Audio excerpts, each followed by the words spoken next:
Another day, another vlog. For today's video mga mare, pupunta po tayo ngayon ng head office sa MOA. So ngayon, nakapayong ako kasi nga nag-commute ako for today's video mga mare. Kaya naman ito for the go ang person.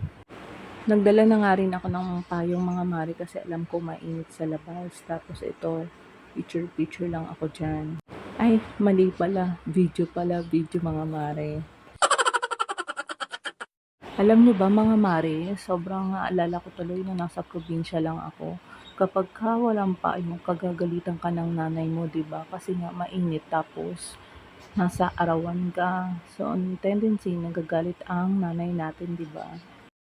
So, ayun lang. Wala lang, na-share ko lang. So, yung oras ng pag-alis ko ngayon is nasa bandang 9:00 na 'to mga mare. Kaya naman naalala ko how much more pa yung mga bandang tanghali, which is sobrang init na talaga, 'di ba? So, wala naman ako magagawa kasi siyempre trabaho 'to, 'di ba? So, kailangan ano lang tayo, work lang. So, dito na nga ako dumaan sa may malilim kasi nga para hindi ako masyadong maarawan. Sayang kasi yung kutis ko. Char. Tapos habang naglalakad nga ako diyan mga mare, ito nga at iniisip ko talaga kung magje-jeep pa ako o mag-LRT, hindi ko alam mga mare yung gagawin ko. Kaya naman sabi ko pag-isipan ko mabuti. Bali dito na ako dumaan sa may eskinita para mabilis. Tapos ito nandito na ako sa may bandang Cubao. Naisipan ko na mag-MRT para mas mapabilis yung biyahe ko. Kasi nga naman kapag magbabas ako baka sobrang traffic, diba? Hindi, buti na lang nag-Cubao ako para kahit papaano yung oras ng biyahe ko mapabilis. Tapos ito nga medyo konti pa nga lang yung mga tao dito. Tapos sumabay pa yung aso sa pagbo-voice over ko, 'di ba? Ang saya. Tapos nakarating na nga ako dito sa MOA mga mare, pero syempre hindi pa agad-agad kasi nga hahanapin ko pa yung office ng pupuntahan ko. So ngayon, habang nag-iikot ako dito, marami akong nakita mga branded na mga products. So, di ba, yan oh. Meron nga ako dyan nakita kanina, Dior. So, yun lang mga mare, hanggang tingin lang naman tayo kasi hindi naman tayo pwede makabili niyan. Saka na kapag mayaman na tayo, di ba? So, habang nag-iikot-ikot ako mga mare, hindi ko alam kung saan talaga ako pupunta niyan. Hindi ko nga alam kung saan patungo yung yung pupuntahan ko.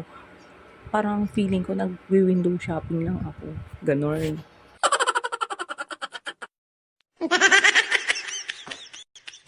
75 years later. Sa wakas nga mga mare, ito at nakita ko na rin yung head office na pupuntahan ko. So, ngayon papakit ako ngayon ng elevator. Sa wakas mga mare, ito nandito na talaga ako. So ayan, may sinusulat lang ako dyan mga mare. Kaya naman nag-video ako kasi para makita nyo naman na talagang may pinuntahan talaga ako. Pero alam nyo mga mare, napansin ko parang ang fresh ko dyan. Kasi nga 'di ba galing akong labas tapos nag-commute lang ako. Tapos ito pa, oh fresh. San ka dyan 'di ba? Char. Alam nyo mga mare, kapag umuwi ako ng probinsya, itutour ko kayo doon kasi maganda sa Marinduque. Taga Marinduque talaga ako. Yun yung province ko. Andun yung mga magulang ko. Pero since nag-work ako dito sa Manila, dito ako naka-stay sa Manila. Syempre work tayo eh. At isa pa, kailangan natin maging masipag at matyaga sa lahat ng mga ginagawa natin kasi para makamit natin yung tagumpay natin sa buhay, yung mga pinaplan natin, di ba? Kaya naman mga mare, thank you po pala sa mga nag-follow sa akin at sa mga new followers ko.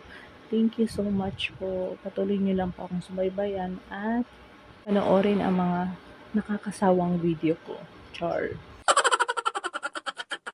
Kaya naman mga mare, thank you for watching. God bless us.